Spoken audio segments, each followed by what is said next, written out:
back again with another video. And this one's going to be quite interesting, right? Because I've said for the longest, before I started doing YouTube videos, before I had any kind of presence online, I was saying for the longest, like, Lonzo started the whole tall guard, like, drafting movement. Like, low-key, I don't think people realize, that was where the NBA was going. But I saw it. I was like, the 6'6" point guard with all that length and stuff. This is the face of the NBA. This, like, people were talking about these tall ass wings and shit. People talking about these skilled big men. I'm telling you, tall point guards are the wave. And I get it. People are gonna say, well, Ben Simmons was drafted before him, but he didn't really play. But the point is, that's when it kind of really got started. And let's talk about the Mavs versus Phoenix real quick.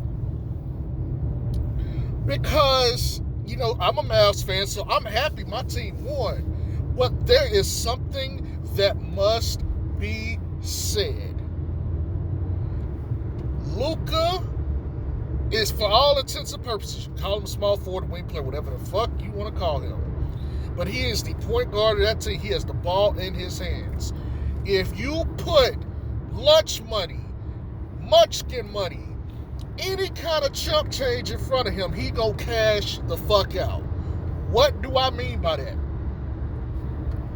You put a small guard in front of this man, he gonna cook you. He will cook you.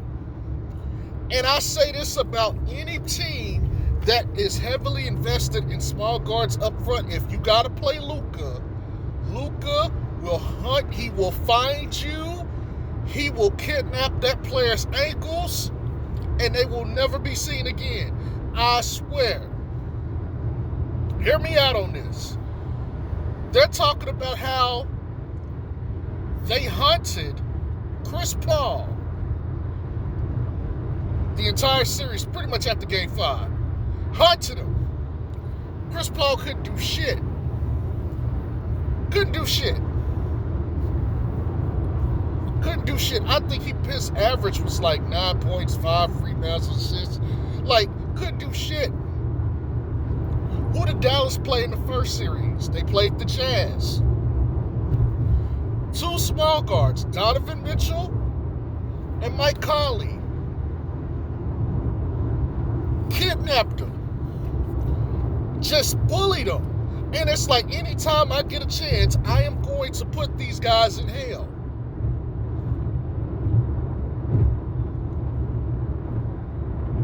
This is the future of the NBA. We can go back a little farther than that. We can say, okay, we can take a look at a guy like LeBron James. And I know he's not a point guard, but he plays that position pretty much on the court. If you put a small guard, a small body in front of LeBron James, it is good night. Good game. He is dropping a 30-some-odd point triple-double. He is going to flex. He is going to kill you. But you want to know something? You put a tall guard out there in front of Luka. Luka struggles a little bit because he got to deal with all that size and length. You go put Lonzo in front of him. Malcolm Brogdon. DeJounte Murray, you go put some length in front of him. He's not going to be able to do all this shit that he's doing. But he can go back you down in the post. If you 6'1", you Kyle Lowry, okay, because he's still in this, Marcus Smart, even though Marcus Smart is a far better defensive player than Kyle Lowry is right now. And that would be an interesting matchup, but I still think he cooks Marcus Smart. But you go put these little some-odd guards in front of him, and I'm telling you one thing too, they're going to try to hunt Steph Curry that entire series. Steve Kerr is done with protocol, so he'll be back coaching, thank God, because Brown was anyway, I ain't going to get into that. But I'm telling you, they going to hunt the shit out of Steph, and if they don't hunt Steph, they going to hunt Jordan Poole and any other small guard they put out there. But I think what the Warriors are going to do is I think they're going to pre-switch the screen and roll so that Steph is not on or is never going to be the man targeted. They're going to pre-switch it. They're going to switch. They're going to have whoever is on Steph trying to screen it, what they're going to do is they're going to switch the screener. That means they're going to have Clay and Steph switch who they're guarding when that man is called to come screen. And then it's going to be Clay who is sitting there in front of Luka Doncic. Now, they might accept that matchup and say, okay, we'll take that one. Because Clay lateral movement has not been there. Honestly, that's expected because of the injuries. I get it. But this is the postseason, baby. This is the postseason. We take no prisoners. None. If you out there on that court, you can get cooked. And I'm going to go ahead and say something that should have been said. Well, I said this last year, but I don't think I ever put it out in a video. But let me be real with y'all about something with the CP3 slander. And the CP3. All-time great point guard, right? But that team wanted to play. Y'all did say this last year, now that I think about it. This team wanted to play faster and move the ball more. And they did that without CP3, which is why they was winning those games when CP3 wasn't there. I think defensively they were also a little bit better too. And I know Pat Bev this morning was just on Get Up talking about, hey, y'all should have benched CP3. It's like Ty Lue would have put him on a bench. Ty Lue would have made him ride the bench. He said you benched the wrong guy because they benched DeAndre Ayton. Now, that's a whole other can of worms. I had to do a video about that because there's some juicy tidbits to dissect about that whole situation and how it applies to a lot of NBA teams. A lot of NBA teams. I'm sorry, I'm trying to multitask, drive, do a whole bunch of other shit. That's why the camera's all over the place. But yeah, man, it's to me, it's look. I honestly thought Phoenix should have pushed for Lonzo last year. I thought Lonzo was the perfect player for what they wanted to do. But it's clear that there's a rift in that locker room about DeAndre Ayton. And the front office has to make a decision because that man can get a max contract from somebody. And he is deserving of a max contract. But they don't want to pay him a max contract. And I don't think he wants to be there anymore. Which is going to fuck up their whole little everything that they got going. And so it's going to be interesting to see. Now, I know he's a restricted free agent. Going to extend him the qualified offer. He could sign and just say, fuck it, I'll move the next year. But he should go out there and actually hunt for a deal and force their hand. And what likely will happen is they'll be like, okay, we'll do a sign and trade. So there's going to be some teams out there that's going to have some assets, and they're going to be like, look, we're going to have to move this guy. To get this guy, we're going to have to move some stuff. A team like Charlotte is going to want him. The Bulls, okay? There's a lot of teams. Portland, Golden State, okay? Memphis. There's a lot of teams that could use DeAndre Ayton's services. I'm not going to go any further than that into this. Like I said, I'll make a whole nother video about that because that was going to be good. But like I said, man, look.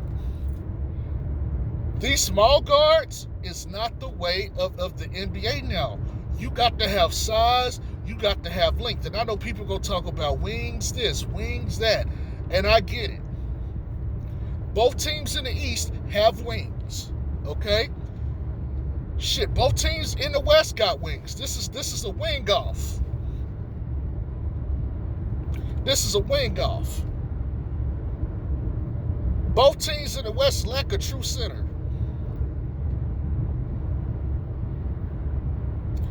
Both teams in the East are loaded in depth. This is going to be a contrast of styles. One of the teams in the East is going to be a defensive team, although you can say that all the teams play defense, which again, I've harped on. You got to be able to defend in the postseason and get rebounds. Both teams in the West play defense, but they're really known for their shooting ability.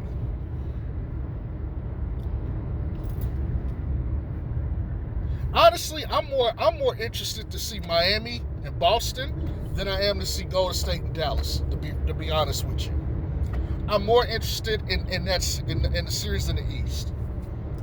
But this also should be a referendum on what the Bulls have to do, because you got two guards, basically, in DeRozan and Zach LaVine, who can't even sniff the jock straps of Jimmy Butler and Jason Tatum. And they don't play defense. They don't. This is what they got to do. This is what you got to compete with. And it took 7 games for Giannis to finally bow out because he couldn't get it done. It took 7. And the Boston Celtics defense, because I want to get this man likes to play it all in the camera. The Boston Celtics defense is looking like one of those historic defenses, man. Like, they got way too much size and length. Like, they can switch any and everything. This is exactly the kind of style of team that I want for Lonzo. A team where you can switch everything. You got shooting. You got depth. You got versatile fives who can do various different things on the court. This is how you build a team. Even the way Miami is built, I love it. They play team ball, but it's defense first. People want to talk about Charlotte and LaMelo. This is what he needs. Yes, you can run, but you need defense at the forefront of what you do. Luka without KP, Kristaps Porzingis, the Dallas Mavericks have had one of the best defenses in the league, and that's with his deficiencies. Golden State has always been a team that has top 10 defense and offense.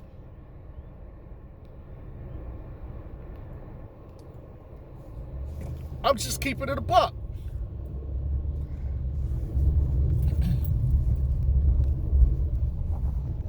Tall point guards. Future of the NBA. That also includes LaMelo, tall point guard. But you got, man, if you put a small guard, if you got a guard, a starting guard that's like 6'2" and below, good game. You're not getting out the second round. Good fucking game. And the only way you getting out is if you got like a Damian Lillard who can like just pull motherfuckers. And even that's hard. Hell, Dame was hurt all year, but even when Dame was playing, they didn't even look like a playoff team. And that's when they still had CJ.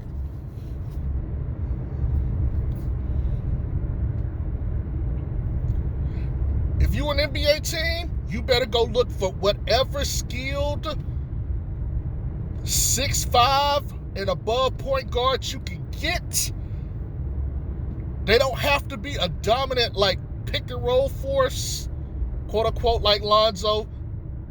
I'm saying like Lonzo, meaning they don't have to be a dominant pick and roll player. You know, you can space the floor, play defense, and do a bunch of other things with them. You don't have to have this guy sit up here and be like this monster player in the pick and roll. That's not necessary. And this is my problem with a lot of teams, man. You think of it only one way. For real. But you need to go get you a tall guard, man. You got to be able to defend some of these motherfuckers. Giannis Antetokounmpo, this Herculean-sized behemoth that nobody had an answer for, basically, got put to rest. Granted, yes, they didn't have Chris Middleton. More size out there, by the way. Got put to rest because of defense. Length. Young, switchable, athletic defense.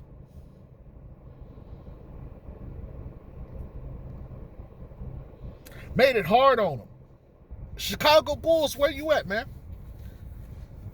Y'all would know, y'all don't belong in the same conversation as some of the teams that lost in the second round this year. You do not belong here.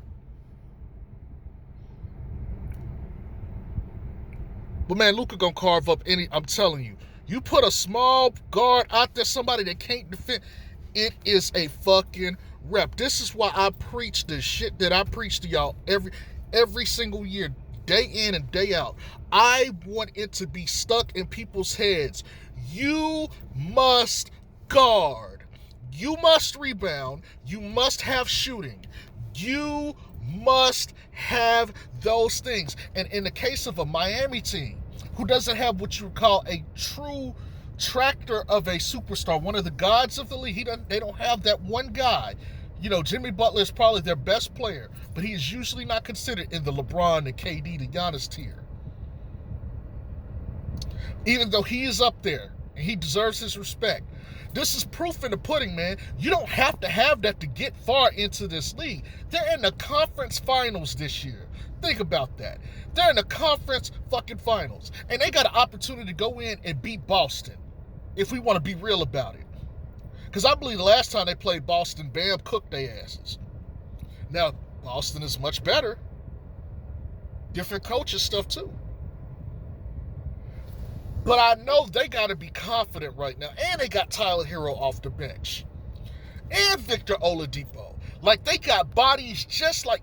This is going to be one of those... Now, everybody's going to probably pick the Celtics, and I get it. But if this goes 7 games...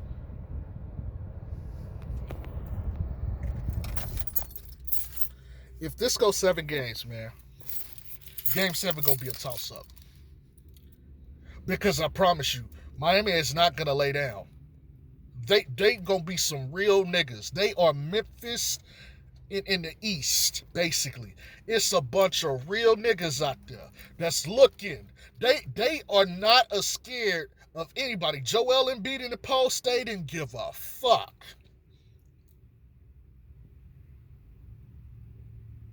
Pardon my language, people. But I got to say what's got to be said. Look, keep watching the postseason. By the way, let me go ahead and make my prediction. I'm picking Golden State versus the Celtics. Because I got to see you. I got to see you take down Steph. And Luka's my boy, and I'm a Mavs fan, but I got to see you take down Steph. So I'm picking Golden State. And I'm picking the Celtics because at the end of the day, I like the youth. And I'm a little bit, this is where my bias is going to kick in too. I'm tired of older teams right now. I want to see some of these younger teams. It was nice to see Memphis, even though Ja get on my fucking nerves. And I can tell y'all why I don't like Ja later. But not as a player. He's a phenomenal player. Don't get me wrong. But I got my issues with Ja outside of it. It's really his social media antics and shit. I can't just stand the guy on social media. Okay, there I said it. I can't stand the guy's tweets. The tweets get on my fucking nerves, okay? I'm sorry. Call me a homer, boomer, whatever the fuck. Whatever terms y'all kids are using, I don't care. Call me whatever the fuck you call me. I can't stand the nigga tweets. I'm just gonna be real. But I'm picking the Celtics because I like their team. I like what they're made of, and they got a nice little balance there. And when it comes down to it, I don't really know who the true second person is on Miami. Not that they need one necessarily, but I trust Jason Tatum a little bit more than I trust Jimmy Butler, even though it's kind of disrespectful because Jimmy has done more. But I digress. Anywho, what's going to be the most interesting thing to me that people are not talking about is Ime Udoka versus Coach Spo. That's this chess match is going to be basketball pornography. That's all I got to say. Y'all have a good one. Peace.